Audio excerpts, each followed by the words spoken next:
മറ്റേത് ഇൻഡസ്ട്രി സംഭവിക്കുന്ന പോലെയൊക്കെ തന്നെ വില്ല മേടിക്കുന്നവർക്കും വീട് വെക്കുന്നവർക്കൊക്കെ ഒരുപാട് വ്യത്യാസങ്ങൾ വന്നിട്ടുണ്ട്. പുതിയതായിട്ട് മാർക്കറ്റിൽ വന്ന മെറ്റീരിയലിൻ്റെ അഡ്വർടൈസ്മെന്റ് കണ്ടാൽ തന്നെ നമുക്ക് മനസ്സിലാവും ഒരുപാട് ട്രെൻഡ് വ്യത്യാസം വന്നിട്ടുണ്ട്. പ്രത്യേകിച്ച് ഈ കോവിഡിന് ശേഷം എല്ലാ ഇൻഡസ്ട്രിയിലും ചേഞ്ച് വന്നിട്ടുണ്ട്.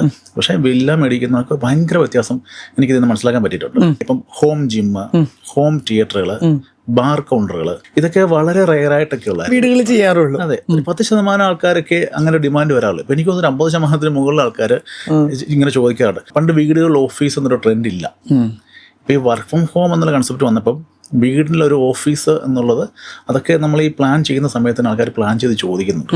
വീടിനകത്ത് അടച്ചിരിക്കേണ്ട സിറ്റുവേഷൻ വന്നാൽ അതിനു വേണ്ടിയിട്ടാണ് ഇപ്പം കോർട്ട്യാർഡുകൾ, പാഷ്യോകൾ, ഇതൊക്കെ വീടിനകത്ത് പ്ലാനിന്റെ സമയത്തിന് ചെയ്യാൻ ആൾക്കാർ ഡിമാൻഡ് ചെയ്യാറുണ്ട്.